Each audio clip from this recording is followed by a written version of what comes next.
Hola amigos, bienvenidos. Muchísimas gracias. Gracias por acompañarnos en este bloque de nuestro programa, porque estamos entrando al consultorio ginecológico. Hoy día, además de tener la compañía de una excelente doctora y profesora, la doctora Yesely Galván, médico ginecobstetra del Hospital Arzobispo Loaiza. Bienvenida, doctora. Gracias, muchísimas gracias. Es porque vamos a tocar un tema sumamente frecuente. Conversando fuera de cámaras con la doctora, puede llegar hasta el 20% de la población de mujeres entre los 20 y los 30 años. El número de personas que podrían tener este síndrome es altísimo y la repercusión metabólica y sistémica y de fertilidad es muy importante también. Nos referimos al síndrome de ovario poliquístico. Bienvenida, doctora. Muchísimas gracias por estar acá. Tomás. Bueno, el día de hoy, como tú bien mencionaste, vamos a hablar sobre el síndrome de ovario poliquístico, que es un trastorno endocrino metabólico que abarca varias esferas de lo que es la medicina, desde temas endocrinológicos, trastornos de la glucosa, temas de fertilidad. Las pacientes que cursan con síndrome de ovario poliquístico les es difícil salir embarazadas porque cursan con alteraciones del ciclo menstrual o anovulación, no ovulan. Y si no hay ovulito que sale del ovario, no podrá encontrarse con el espermatozoide y no completará la fecundación. Entonces no se forma un embrión. Temas dermocosméticos, la paciente ve alterada su forma, su estructura, desde corporal, facial. Hay hirsutismo, hay un crecimiento. Pelitos no deseados, para decirlo así. Exactamente. Y además también tiene repercusión desde el punto de vista cardiovascular, esfera psicológica, psiquiátrica, personas que cursan con depresión, ansiedad. Hay un incremento de las enfermedades cardiovasculares, el infarto agudo de miocardio, o sea, múltiples situaciones que engloban este síndrome de ovario poliquístico. Perfecto. Estamos hablando de una enfermedad compleja, queridos amigos. Es grande la enfermedad. No solamente se trata de lo que vamos a ver en pantalla.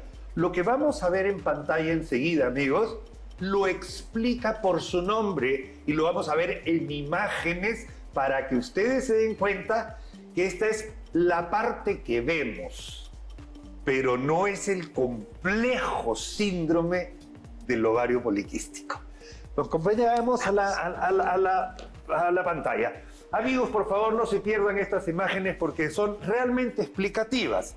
¿A qué llamamos ovario poliquístico? Adelante, señor director, con la primera imagen. Ok.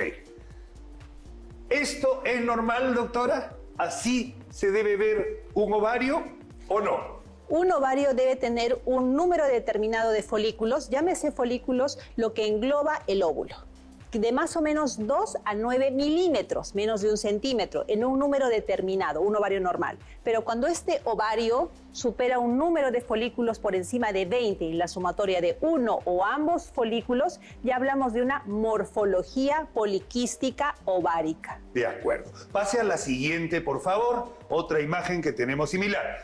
Por ejemplo, claramente, acá hay más de 20. Más de 20 foliculitos. Cada uno de ellos está representando un folículo. Este sería un normal. Un normal y un ovario con morfología poliquística ovárica. Ok. ¿Se dan cuenta, amigos? O sea, ¿por qué se llama síndrome de ovario poliquístico? Múltiples quistes dentro de un solo ovario. ¿Por qué pasa esto? Para decir que es un síndrome de ovario poliquístico debemos tener ciertos criterios. Uno de ellos es el criterio ecográfico, la morfología poliquística ovárica. 2, alteraciones del ciclo menstrual, llámese ausencia de la regla o reglas totalmente irregulares. O signos de hiperandrogenismo bioquímico, exámenes de sangre que me permiten saber que las hormonas masculinas están elevadas, recordando que las hormonas masculinas son precursores de hormonas femeninas normalmente.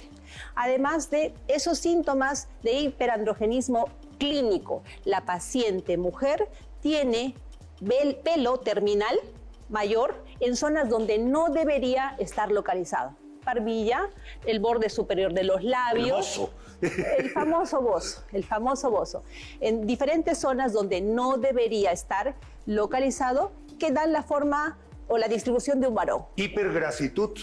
Acné. Acné. Acné. Imagínense, o sea, estamos hablando de un síndrome que tiene que ver los dermatólogos, ¿no? Y estamos hablando que esto todo podría comenzar con una ecografía, que es la siguiente imagen que vamos a ver, amigos, por favor. Miren, esta es una ecografía. 1, 2, 3, 4, 5, 6, 7, 8, 9, 10, 11, 12, 13, 14, 15, 16 y 17. Y acá tenemos... Y acá tenemos... O sea, Ajá. esto, evidentemente, por ecografía, hay poliquistes en un ovario. Un montón de quistes en cada ovario. Entonces, esta es la representación ecográfica. Por acá arrancamos, doctora, ¿no es cierto? Sí. Cuando un ginecólogo descubre esto, ¡pim!, para las orejitas. Y tratamos de ver si tiene los otros síntomas que me hacen el síndrome de ovario poliquístico. Porque, ojo, solo morfología poliquística o morfología poliquística ovárica no me hace el síndrome. Además, debemos excluir otras causas que nos producen esos síntomas de hiperandrogenismo, llámese hirsutismo, vello exagerado, un vello o un pelo hiperpigmentado, más largo de lo normal. Porque el hecho que yo tenga un vellito delgadito que no es hiperpigmentado no necesariamente se debe catalogar como hirsutismo. Es por eso que debemos acudir al ginecólogo, al dermatólogo o al endocrinólogo para poder evaluar en conjunto si esto es un síndrome de ovario poliquístico y excluir otras causas como tumores de la suprarrenal u otras estructuras. Otra hasta del cerebro. Hasta del cerebro. Acá, amigos, lo que estamos viendo es el primer paso. Va una señorita de 25 años al ginecólogo, se hace un examen sumamente frecuente, la ecografía, y sale ovarios o morfología poliquística del ovario, ¿no es cierto? Ya, primer paso. Doctora, por favor. Gracias. Ya nos acercamos, disculpe, gracias. Ya nos acercamos al diagnóstico al ver una imagen, pero ahora tenemos que confirmar que exista o no exista esa gran variedad de signos y síntomas que son el síndrome de ovario poliquístico como tal. Así es. El típico síndrome de ovario poliquístico va a ser una paciente mujer llena de granitos, vellitos o pelo terminal, hirsutismo, aumento de la cintura abdominal. Nosotras las mujeres somos como una perita, por así decirlo, nos convertimos en una manzanita, ya con cariño. Bueno, entonces íbamos cambiando de la forma. Ese es el típico ovario poliquístico, pero existen diferentes tipos de ovario poliquístico que no necesariamente tiene que ser gordita, llena de granitos, no necesariamente. Puede ser también una persona o una mujer delgada, pero que está teniendo esos síntomas que me hacen pensar en un síndrome de ovario poliquístico. E incluso puede existir ausencia de esta morfología poliquística ovárica y tenemos el resto de síntomas que me hacen el síndrome de ovario poliquístico. A esto quería llegar, doctora, porque, bueno, una prima muy querida, por ejemplo, estaba con dificultades, con problemas de fertilidad con su marido y no salían embarazadas, o sea, no salían ambos embarazados y acuden a un gran amigo médico y ellos se sorprendieron mucho cuando dentro del tratamiento incluían una medicina que es un hipoglicemiante oral llamado metformina, utilizado para la diabetes. Entonces a mí me llama mi prima y me dice, este doctor está loco, me está dando una medicación que yo he leído que dice que es para la diabetes. Resulta que tomando 3 semanas esta medicación, a los 2 meses sale embarazada. Okay. Acá estamos confirmando que se trata de un tema endocrino hormonal que incluso tiene que ver con la diabetes. Explíquenos eso, por favor, doctora. Te voy comentando. En el tema del síndrome de ovario... Perdón, un saludo a Chanchi Escudero, gran amigo, por favor, que presente, doctora, que nos referimos. Le comento, en el síndrome de ovario poliquístico hay una alteración, una resistencia a la insulina, hay un hiperinsulinismo compensatorio. Este hiperinsulinismo compensatorio va a hacer que se bloqueen ciertas hormonas también, tanto a nivel de músculo, a nivel de la grasa, adipocito, a nivel del ovario, de manera que hay un bloqueo de ciertas hormonas que incluso se relacionan con el sistema nervioso central. Una glándula que se encuentra en el cerebro que va a hacer que esas hormonas que permiten que el folículo vaya desarrollando normalmente disminuye y sube otra que es la LH, de manera que esos folículos que en un momento determinado tienen que ir creciendo para ovular y ahí se pasman, doctora, podría decir. Detienen su crecimiento y no hay esa selección del único folículo, y en casos excepcionales 2, que ovule. Y desplazan incluso el momento, el tiempo, la ventana de implantación. Hay una serie de Y alteraciones. eso genera infertilidad. Ajá. Y ahora, cuando yo doy un hipoglicemiante, en este caso la metformina, ojo, teniendo en cuenta que sí hay obesidad, lo ideal es cambios en el estilo de vida para temas de fertilidad. Disminuir el índice de masa corporal un 5 a 10% es sumamente beneficioso en temas de fertilidad. Y si a eso vemos que hay una resistencia a la insulina que ha sido ratificada o evaluada por exámenes de laboratorio, le agregamos la metformina. Tenemos una dieta rica en antioxidantes que me permiten hacer que todos esos sistemas metabólicos que también influyen en el ovario regulen esas hormonas y permite la dominancia folicular. Por lo tanto, ese ciclo que fue mejorado por todas estas actitudes va a ovular.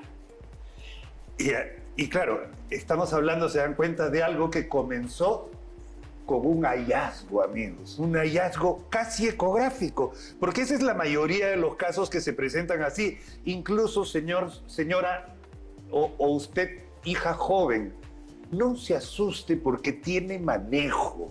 O sea, afortunadamente se trata de un síndrome complejo, pero que tiene manejo en manos especializadas. Un manejo multidisciplinario. Muy bien, doctora. Varias especialidades que van a hacer que ese ovario poliquístico, folículos pequeñitos, vuelva a ser una morfología normal. El ovario poliquístico no se opera. Muchas de mis pacientes acuden al consultorio, doctora, tengo quistes, tengo un ovario poliquístico, con la idea de que van a tener que extirpar cada uno de esos quistes que conforman ese ovario. Entonces, es totalmente diferente la idea del síndrome de ovario poliquístico. Completamente de acuerdo, se trata de un síndrome clínico, conjunto de signos y síntomas que hacen toda una entidad y que tiene signos característicos y síntomas bastante característicos. Entonces, amigos, por favor, entiéndanlo. El caso de un ovario poliquístico no vamos a decir, te subyuga al hecho de o no tener hijos o seguir teniendo que vivir así. Hay manejo, hay tratamiento en manos especializadas y además, como ven, tenemos profesores que saben tanto del tema que esto se tiene que manejar de manera integral y multidisciplinaria. Doctora Galván, muchísimas gracias por esta clase magistral y muchísimas gracias, queridos amigos, ustedes por su gentil atención. Espero que esto se haya entendido y que se ponga en manos de médicos especialistas. Muy amables, regresamos enseguida con más de nuestro programa. Introducir dentro de tu alimentación frutos secos que justamente nos dan contenido de ácidos grasos monoinsaturados, poliinsaturados en la mayoría, que va a beneficiar a la parte cardiovascular y va a mejorar, ¿no? Toda la parte circulatoria de tu organismo. Por liposis múltiple, vamos a decir, teóricamente. Ahora, esto hay grados, y acá vemos los 3 grados, me imagino, doctor, ¿no? Grado 1, grado 2, grado 3, va a depender del tamaño, la forma, la presencia, la localización. Sí, generalmente los pólipos nasales se encuentran casi siempre o en el pecho o muy cerca de los ostium, de los senos paranasales, y eso se encuentran lo más lejos a la fosa nasal, por donde no entre el aire. En grosso modo, nosotros tenemos alrededor de 30.000 casos de tuberculosis por año, ¿ok?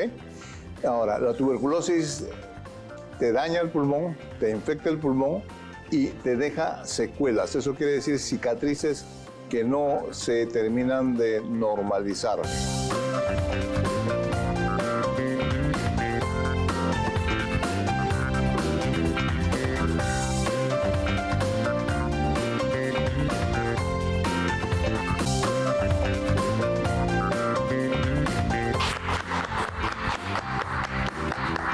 amigos, bienvenidos. Este es nuestro consultorio nutricional. Consulta con la licenciada nutricionista, señora Yomi Paz, doctora en nutrición. Bienvenida, Yomi, muchas gracias por estar acá con nosotros. ¿Cómo estás, Tomás? Vamos a hablar de un tema bien especial, porque durante muchísimo tiempo las grasas en general estuvieron como secuestradas por falsa información. Así es. Por mucho tiempo se le echaba la culpa de todo, ¿no? Se le echaba la culpa absolutamente de todo, y es verdad, se crearon mitos tremendos con respecto a las grasas. Así es. Pero nuestro cuerpo está hecho también de grasa y necesitamos de las grasas. Hay grasas más saludables, hay grasas menos saludables, pero son necesarias. Totalmente de acuerdo. Recordemos que nosotros necesitamos cierta cantidad de calorías, ¿no? Entonces, generalmente, como promedio, son 2.000 calorías que necesita una persona. Dentro de esas 2.000 calorías, se debe consumir un porcentaje que está entre 20 a 30% de grasas. Y dentro de esas grasas, tenemos que consumir casi un 20% de las grasas buenas o las grasas saludables, y también las otras grasas que tampoco no están vetadas, sino también pueden consumirse, pero máximo un 10%, ¿no? Que estamos hablando que por día 20 gramos como máximo de esa grasa saturada que a veces tenemos miedo de consumir. Mientras uno consuma en las cantidades necesarias, no vamos a tener problemas. Completamente de acuerdo, o sea, vamos a decir, no hay que satanizar a la mantequilla, no hay que satanizar a algunas grasas que son necesarias, porque hasta el colesterol, en cierto grado, es saludable. O sea, hasta el colesterol en baja dosis es saludable y necesario. Estamos frente a fuentes de grasas realmente saludables, ¿no es cierto? Y podríamos ir viendo cómo estos granos son grasa. ¿Nos puedes explicar un poquito? Sí, es importante ahí referir, Tomás, que dentro de las grasas saludables tienen una función principal de poder mejorar la parte cardiovascular, ¿no? Entonces, ¿por qué? ¿Cómo nos ayuda? Principalmente por el tipo de grasa, ¿no? Entonces, como tiene grasas que en su mayor composición son monoinsaturados, poliinsaturados, entonces ese tipo de ácidos grasos va a reducir el colesterol malo, que es el LDL, y va a aumentar el colesterol bueno. A veces te preguntan, ¿no? Doctora, ¿cómo puedo incrementar mi colesterol bueno? ¿No? Entonces, porque me han detectado que lo tengo bajito. Entonces, la respuesta es introducir dentro de tu alimentación frutos secos, que justamente nos dan contenido de ácidos grasos monoinsaturados, poliinsaturados en la mayoría, que va a beneficiar a la parte cardiovascular y va a mejorar, ¿no? Toda la parte circulatoria de tu organismo. De acuerdo. Acá tenemos, por ejemplo, nueces, pecanas y almendras. Así es. ¿No es cierto? Y la dosis, digamos, por ahí es bien sencilla, ¿no? Tú me has enseñado. Así es. Tú me has enseñado. Es importante la porción, ¿no? Entonces, a veces pensamos que porque son grasas buenas, me debo exceder. No. Las cantidades son importantes. Como estás viendo ahí, es una porción y generalmente son 2 cucharadas. Si no queremos medir con la mano, con el puño, hay que medirlo con la cuchara. Son 2 cucharadas aproximadamente que uno debe consumir, y por lo menos 1 a 2 veces al día, ¿no? 1 a 2 veces al día, que buenazo, buenazo. Ahora, hay otra grasa que, por ejemplo, podría estar acá, otro grano, el ajonjolí. De todo lo que se puede hacer aceite de grano, así es, son grasas saludables. Así es. Tenemos el sachainchi en Perú, que es probablemente el mejor aceite con respecto a cantidad de omegas en el mundo. Y es un fruto andino que le dicen el maní inca. Así es, ¿no? Y su característica principalmente justamente son los omegas 3 y los 6, que está demostrado científicamente que reduce un 15% de los niveles de cardiovasculares, ¿no? Entonces, y niveles de colesterol alto también, ¿no? Entonces, es la forma también de cómo lo debo utilizar en el caso de las semillas, ¿no? Entonces, en los casos de las semillas son 2 cucharadas, la porción necesaria, y cómo utilizarlos es remojarlos, en el caso, ¿no, de la chía, la linaza, es remojarlos en la noche preferiblemente, ¿no? En una taza con agua, remojarlos para que al día siguiente tú los puedas utilizar. También los puedes combinar con muchos productos, lo consumes con yogures, con leche o también con jugos de fruta, para poder justamente potenciar el beneficio de la fibra que pueda tener botan este un alimento. gel, ¿no es cierto? La linaza en especial se vuelve espesa y bota un gel. Así es. Y es una gelatina muy saludable también, ¿no? Pura Sí, proteína. Tiene su aporte justamente de ácidos grasos, en este caso buenos, que son monoinsaturados y poliinsaturados, que le va a dar ese beneficio, ¿no? al tema circulatorio. Estas son las semillas, que son otro tipo de grasas importantes, y no dejemos de hablar también de las grasas lácteas, ¿no? Claro. Entonces, las grasas de la leche tienen un buen aporte que va a ayudar, y está demostrado científicamente que 2 a 3 vasos al día, ¿no? de leche entera va a reducir o va a mejorar la salud cardiovascular, ¿no? Entonces, eso está demostrado. Y también tenemos otro tipo una maravilla, de aceite, ¿no? que es el aceite de oliva, ¿no? Que generalmente muchos lo utilizamos. Y siempre me preguntan, doctora, ¿es bueno qué tipo de aceite debo utilizar para freír, ¿no? Entonces, yo diría que la fritura no es recomendado dentro de la nutrición más de 1 vez por semana a 2 veces, ¿no? Entonces, la forma más saludable es hacer otro tipo de preparaciones, como en guisos, sudados, a la plancha. Entonces, para la fritura, definitivamente el aceite de oliva se podría decir que es el que resiste más las temperaturas altas, ¿no? Pero generalmente por su aporte del aceite de oliva, de monoinsaturados, es mucho mejor crudo, doctor. Poliinsaturados, es crudo. Crudo. ¿No? Entonces, Sí. eso es. Otra cosa es que acá vemos la palta también, y también podrían ser las aceitunas, ¿ah? Las aceitunas como fruto, la aceituna roja, verde o morada, son muy ricas en aceites de muy buena calidad, y de eso sale esto. Entonces es una maravilla. Exacto. Por otro lado tenemos la palta, que también es como echar mantequilla, la verdad, cuando uno lo come con pan. Y ahora se está haciendo aceite de palta.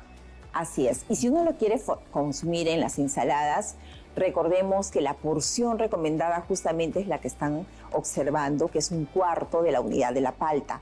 Esa es la porción que uno debe consumir. Se te ha quedado corta esa.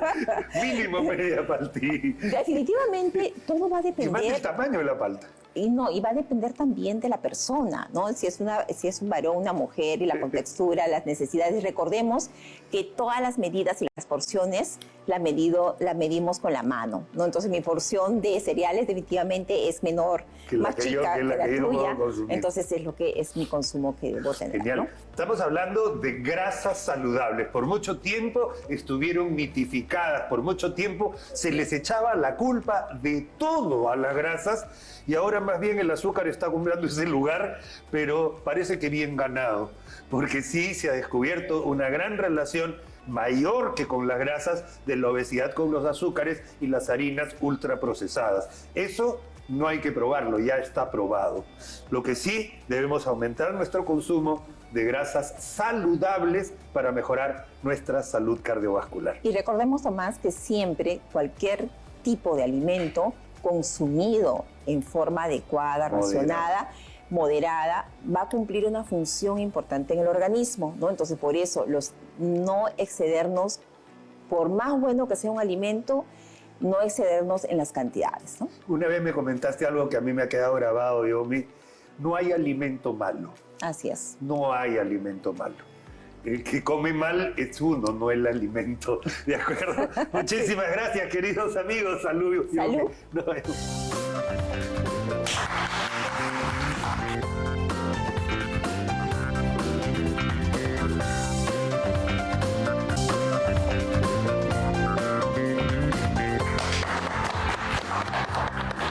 Hola amigos, ¿cómo están? Bienvenidos. Muchísimas gracias por acompañarnos en nuestro programa y también por recibirnos en sus hogares. Amigos, estamos en nuestra consulta con el otorrino y vamos a hablar acerca de algo bien frecuente y que llama la atención porque la gente suele asustarse. Vamos a hablar de los pólipos nasales. Algo que generalmente termina siendo un momento final de aquellas inflamaciones crónicas. Aquella persona que todos los días de su vida se levanta con la nariz tupida, que todos los días de su vida estornuda 10 veces antes de ducharse, ¿no? Hay personas que incluso van caminando y cuando pasan, eso me pasa a mí, doctor, que paso por una góndola de un centro comercial y en la zona donde están los productos de limpieza, los detergentes, esas cosas, se me cierra el pecho y me pongo a estornudar. Tengo una hipersensibilidad a ese tipo de sustancias que me hacen eso. Yo soy una persona alérgica, desde chiquito he sido alérgico y tengo un poquito de asma bronquial. Este tipo de personas como yo o como usted seguramente que nos está viendo pueden terminar generando unas estructuras que no deberían estar en las fosas nasales. Nos referimos a los pólipos nasales. Nos acompaña el doctor José Araníbar del Instituto Nacional de Salud del Niño de Breña. Bienvenido, doctor, muchas gracias. Gracias, doctor, por la invitación. Doctor, estábamos conversando fuera de cámaras y decíamos que el pólipo puede llegar a ser la consecuencia final de inflamaciones constantes y parejas. ¿Es realidad? Sí, sí. Por suerte, en nuestro país, ¿no? O en parte del continente, la poliposis no es tan agresiva, pero pacientes que son descendientes de lugares como en Europa, ¿no? Existe la poliposis asociada a vasculitis. Es decir, los pólipos no siempre van a ser por una patología primaria, ¿no? Cuando hablamos de patología primaria, hacemos referencia que es una respuesta entre el tejido, ¿no? Y lo que se encuentra en el medio ambiente. Generalmente es así, hay una inflamación constante, crónica como en el alérgico y crece el pólipo. Pero en otras partes del hemisferio, como en Europa, ¿no? Hay una patología muy frecuente que es la granulocitosis, que está asociado y acompañado de problemas como vasculitis, donde hay enfermedades granulosas que no solamente se encuentran en la nariz produciendo un pólipo, sino también esto es parte de una enfermedad sistémica en que los pólipos se encuentran tanto en la nariz como en el pulmón, como en el riñón, o como en ya son tumores. Son tumores polipoides. Que están asociados así, como que forman parte de una inflamación sistémica. Ok, ¿no? Perfecto. Lo que nosotros vemos más en nuestro país, doctor, son estos pólipos que son que nosotros, por favor entiéndame, nuestra cavidad nasal, los fositas de la nariz, tienen un tejido muy especial. Un tapiz, están tapizados por una mucosa. ¿Qué pasa cuando se inflama la mucosa? Segrega más moquito. Pero esta mucosa en particular es un tejido que de tanto inflamarse puede deformarse y crecer. Por ahí lo veo yo, ¿no es cierto? Sí, ¿Es así? correcto, así es. Así es. Perfecto. Doctor, para poderle explicar a nuestros amigos dónde se dan, por qué, cómo se dan, qué son los pólipos, tenemos unas imágenes para poder ver, así nuestros amigos nos ayudan. Adelante, por favor, doctor, vamos a ver. Este es el primero que quería ver. Y miren, esta es la mucosa nasal, y se van formando como gotas, algo que va como colgando ahí. Y es producto, doctor, sonarse mucho la nariz, por ejemplo, ese tipo de cosas, ¿también influye en esto? La teoría de la presencia del pólipo todavía es un poco incierta, ¿no? Pero una de las teorías apunta a que cuando haya una microruptura de esa membrana, podría, en su mala cicatrización, esta no cerrarse y formarse justamente lo que acabas de mencionar. Entonces, podríamos Listo. decir... Acá hay una poliposis múltiple, vamos a decir, teóricamente. Ahora, esto hay grados y acá vemos los 3 grados, me imagino, doctor, ¿no? Grado 1, grado 2, grado 3, va a depender del tamaño, la forma, la presencia, la localización. Sí, generalmente los pólipos nasales se encuentran casi siempre o en el techo o muy cerca de los ostium, de los senos paranasales, y esos se encuentran lo más lejos a la fosa nasal, por donde no entra el aire. Ajá. Entonces, mientras va creciendo, se van acercando a la parte respiratoria. Entonces, mientras el grado 1 es cuando está muy pegado al techo o muy pegado al ostium y no interfiere en la respiración, solamente en la retención de moco. Pero conforme van creciendo, van acercándose a la parte en la que donde debe entrar el aire. Y cuando generan ahí la obstrucción, hablamos de grado 3 y grado 4, donde a veces ya decimos, estos son quirúrgicos. Son quirúrgicos. Acá la extirpación es la cura, vamos a decir, eventualmente, ¿no es cierto?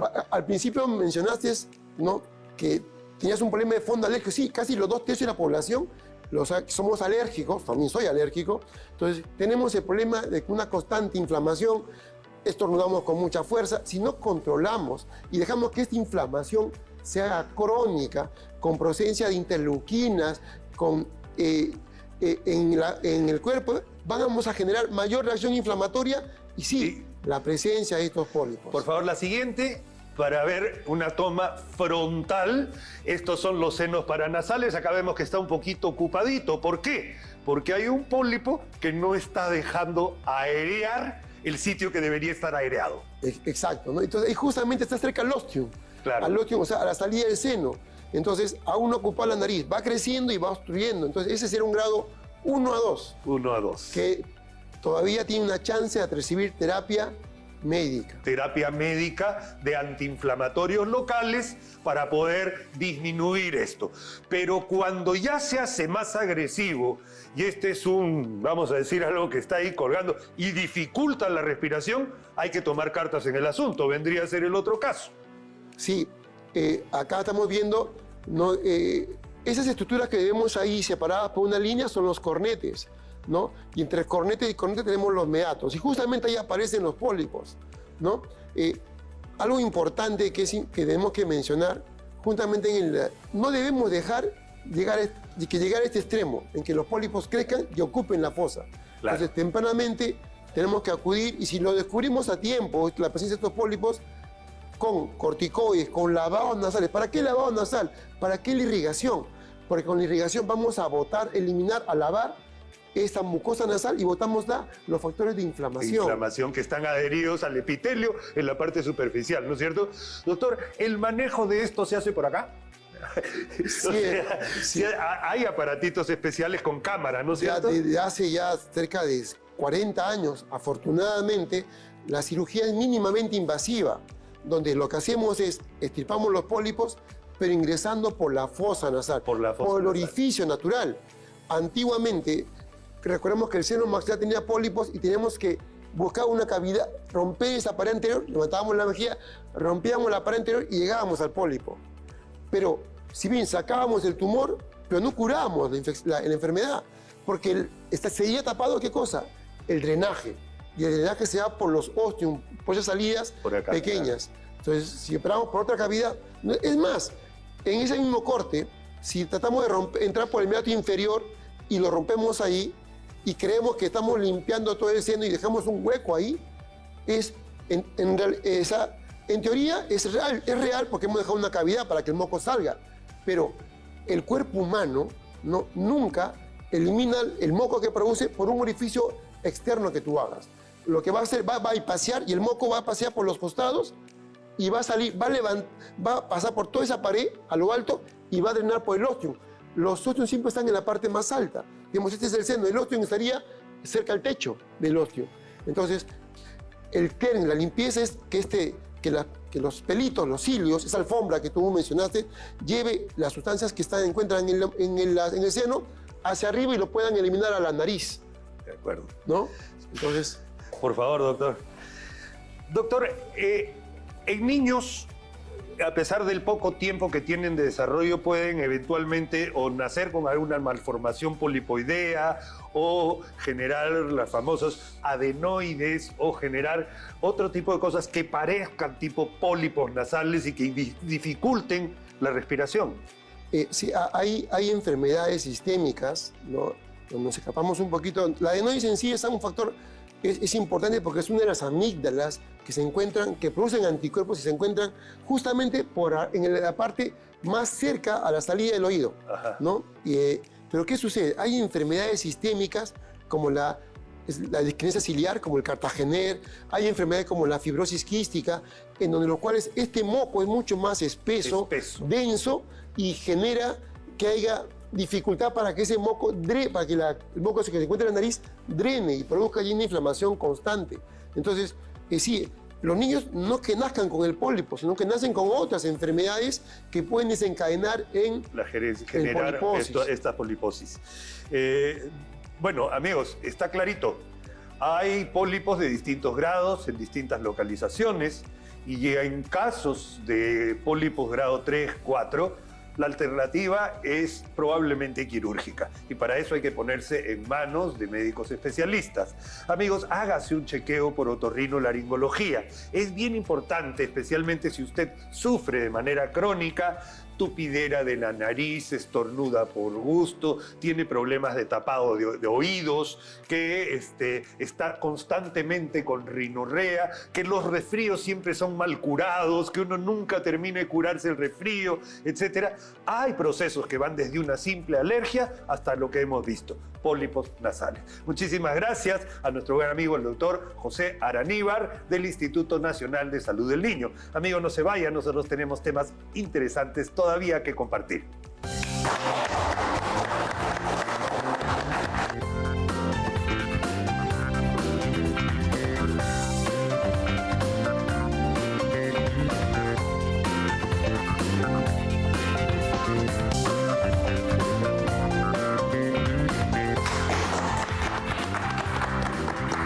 Hola queridos amigos, bienvenidos, muchísimas gracias. Aquí ahora estamos en nuestra consulta con el neumólogo, nuestro consultorio neumológico. Para ello nos acompaña mi buen amigo el doctor Óscar Gayoso del Hospital Nacional Cayetano Heredia. Bienvenido, Óscar, muchísimas gracias por acompañarnos el día de hoy, doctor Gayoso.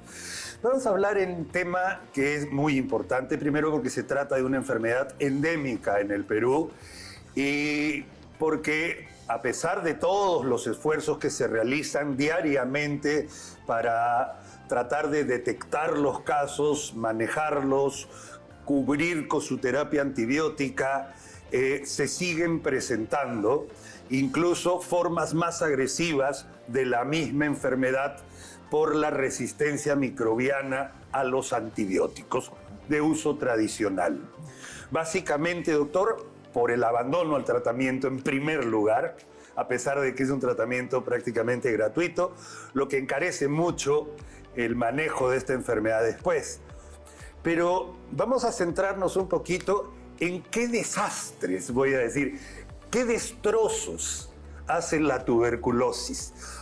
La gente cree además que la tuberculosis es solo pulmonar, y no es así.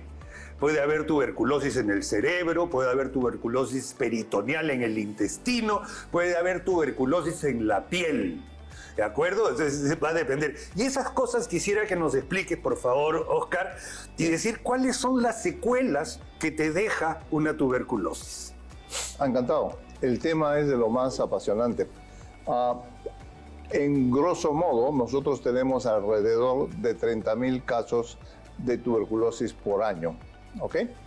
Ahora, la tuberculosis te daña el pulmón, te infecta el pulmón y te deja secuelas. Eso quiere decir cicatrices que no se terminan de normalizar. O sea, tú vas a tener cavernas, vas a tener fibrosis, vas a tener engrosamientos en la pleura, en determinadas zonas del pulmón, que hace de que el paciente con tuberculosis quede con síntomas, quede con dificultades. Ahora, la mayoría de los pacientes con tuberculosis curan, digamos el 90%, 95%, y son los que van a quedar con secuelas, ¿no?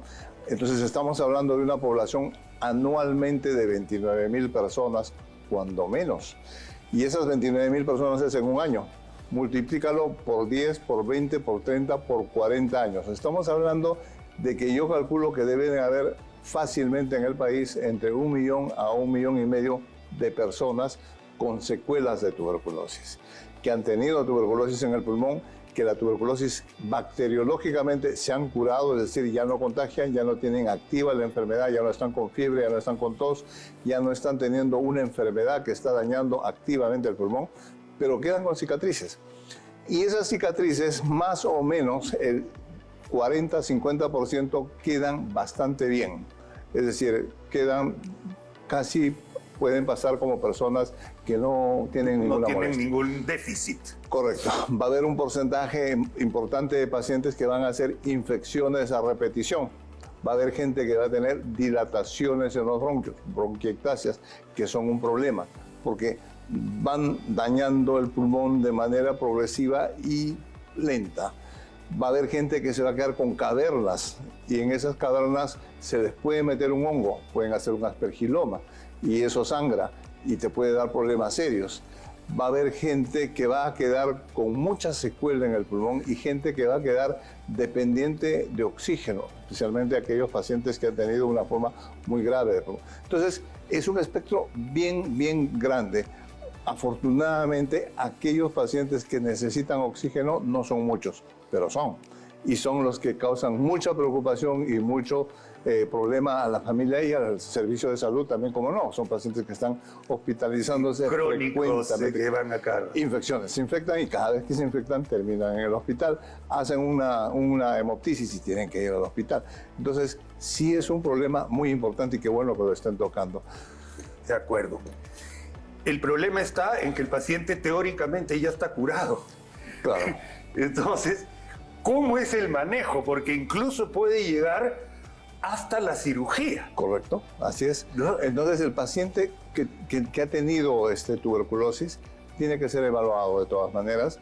Es conveniente que se tome una radiografía, es conveniente que se le haga pruebas de función pulmonar y, lo más importante, cuán y tantos síntomas tiene el paciente.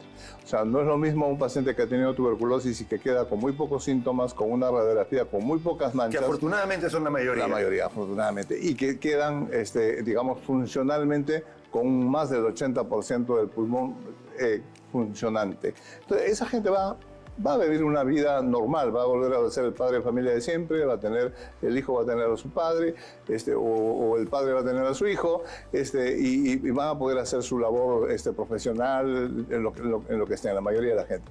Pero van a haber gente que no.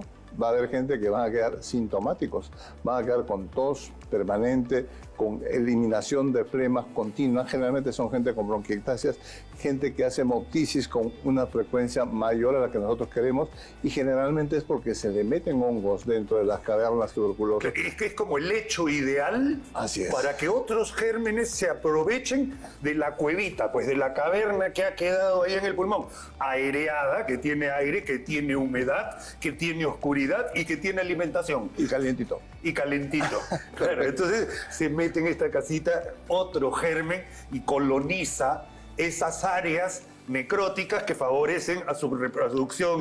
Y a donde es difícil que lleguen las defensas del cuerpo. El macrófago, el neutrófilo no va a llegar al interior de la caverna. Entonces el germen está tranquilo, el hongo está contento y se forman estos micetomas.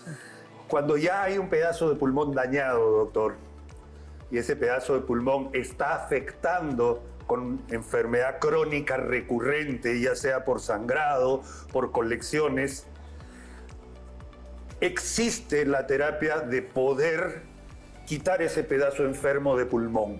Eso es algo que he visto alguna vez en mi formación profesional.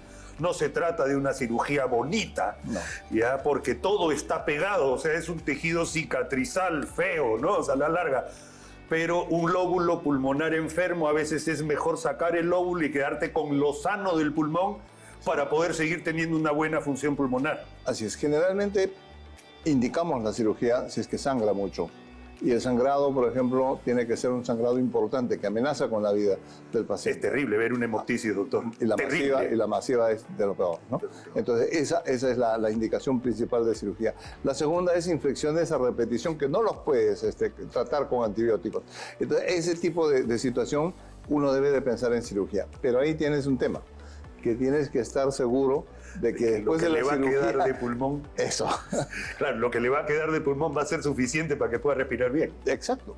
que pueda seguir haciendo sus labores profesionales, sus labores de trabajo usual de él. Entonces, porque, claro, lo operas, le sacas un pulmón y el paciente termina con oxígeno de manera continua y crónica, no le hiciste un favor. No le hiciste un favor. De acuerdo. Para eso existen exámenes de función pulmonar, doctor. Correcto. Ahí es básico una espirometría, una difusión y el test de caminata de 6 minutos. Con eso, en el 99.9% de los casos, puedes tú tener una idea si va a tolerar o no la cirugía. Eso hay en los hospitales. Eso hay en los hospitales, sí. Mucho. De acuerdo. Doctor, ¿hay recurrencia de la enfermedad? Sí. Tuberculosis es una enfermedad que no da inmunidad definitiva.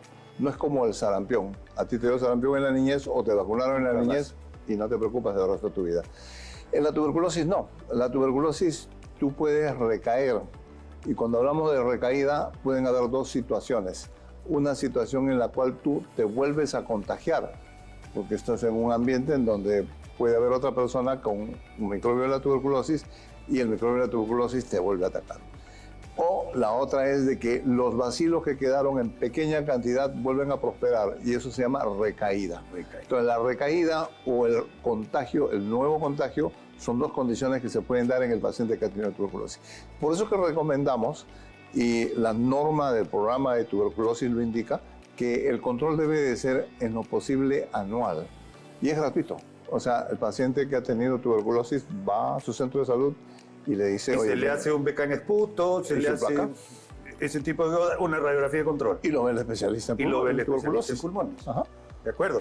Ya lo sabe, amigo, y además ese es el post-enfermedad. Quiere decir que usted ya se curó, enhorabuena por haberse curado, bien si no tiene lesión pulmonar, bien si con sus pulmones está bien, pero acuda a sus chequeos anuales porque podría existir lo que se conoce como reinfección de TBC. Claro. Y lo más importante es de que si el paciente, por ejemplo, está muy sintomático, pueda que tenga espasmo bronquial y medicándolo lo va a ayudar el médico un montón al paciente. Bueno, mejorar su calidad de vida tremendamente. Dándole sus antibióticos, ¿no? Hay algunos pacientes que necesitan antibióticos profilácticos y si ese es el caso, esos pacientes les cambia la vida. De tener infecciones todos los meses a tenerlo 1 o 2 veces por año, hay una diferencia grande, ¿no? Totalmente, de acuerdo. Ya lo sabe, amigo, ha sido nuestra consulta con el neumólogo, y buen amigo, el doctor Óscar Gayoso, neumólogo del Hospital Cayetano Heredia, y hemos hablado secuelas de la tuberculosis. Regresamos con otro tema interesante. No se vaya.